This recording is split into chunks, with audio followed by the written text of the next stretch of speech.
Welcome to Becoming a Cook. I'm Charlie Wetzel. And this is Hannah Wetzel, my daughter, who is also a very, very good cook. Now today we want to talk to you about knife skills. One of our subscribers asked about how to run the knife against your knuckle. I taught this to Hannah when she was a teenager, and it's something that I think she can help teach to you.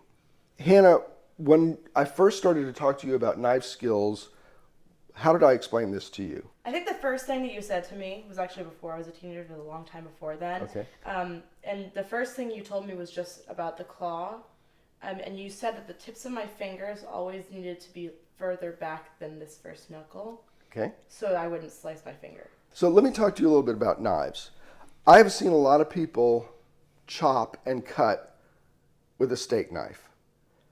Never, ever, ever do that. You can cut a steak with this or a tough chop on your plate, but never do anything with that.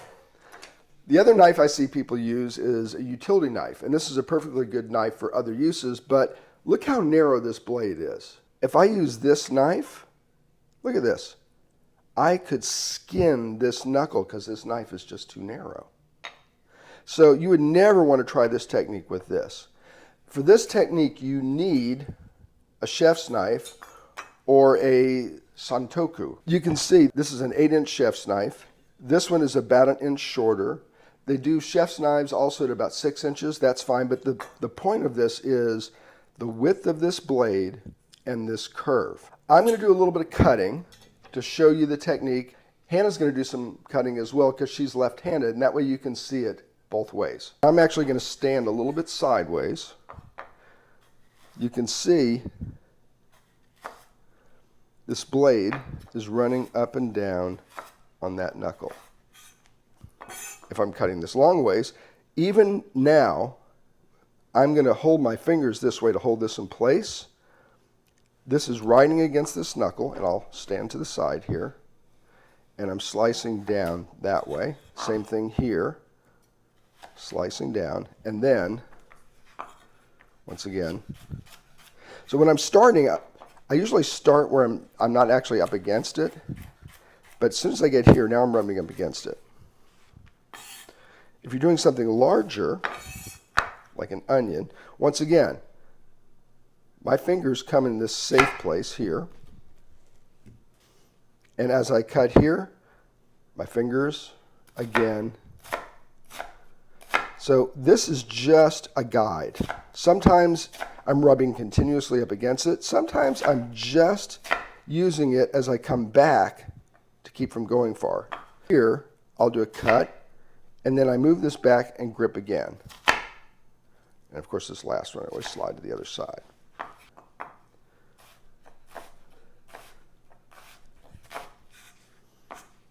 All right.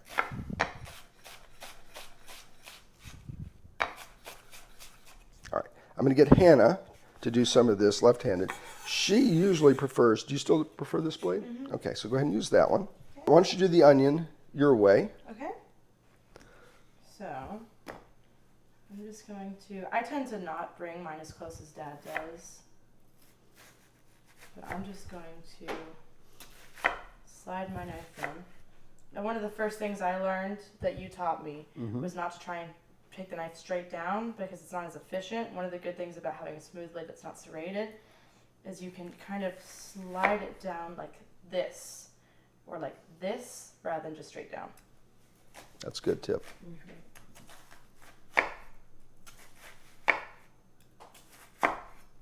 Again, just doing what he did. You want to do one of the onions? Excuse me, one of the mushrooms? Sure. All right. After I give my eyes a second. If my mushroom is not too big, I tend to just leave the tip down because it helps me to guide better. But if I've got a big one, sometimes you're gonna have to pick it up anyways. Yeah. So I'll do a mushroom as well. And with these, I tend to just this way, but I'm using this knuckle on this one. It's one of the few things where I pick the knife up and do it because this is so easy to push the knife through that you can do that. If I'm doing something like an apple, I'm keeping my fingers like this always just to set this. And then with this, I would probably trim this way, and I'd probably make a V cut. You want to talk about how you're not sliding it in this case so you don't slice your thumb? Yeah, that's a good point. So when I core this, anytime you're working in your hand, you don't really want to be sliding the knife because then it goes fast. So I'm just giving this a little bit of a push. No side to side, just a push. I'll hold it this way. And even with the V, I'm going straight down. I am not going, because if you slide as you do it, you're going to hit your hand. And then something like this, once again, I'm holding this, and I've got this knuckle out. And this apple skin's a little bit tough. So in this case, I'm using, because of this angle, I'm not writing on this one, I'm writing on this one. The main thing is, if you can work most of the time with the tip of your knife on the cutting board, and you can keep your fingers here, you can actually get to the place over time where your hand is safe and you don't even need to look at what you're cutting. Because I'm doing everything with my fingers. I'm inching my fingers back like this. My knuckles are staying far out, and I can feel it. And because I've got my fingers safe, I don't have to worry about it. By the way, I don't recommend that you do that if you're a beginner. How long have you been doing this kind of technique? When did you start? How old were you? I think that you started letting me help in the kitchen when I was around 11.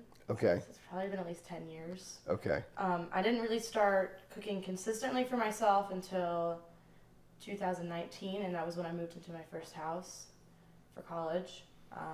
And my skills have increased very rapidly since then. So 2 or 3 years, a couple times a week? About 3 or 4 times a week. Okay, all right. So I hope this helps.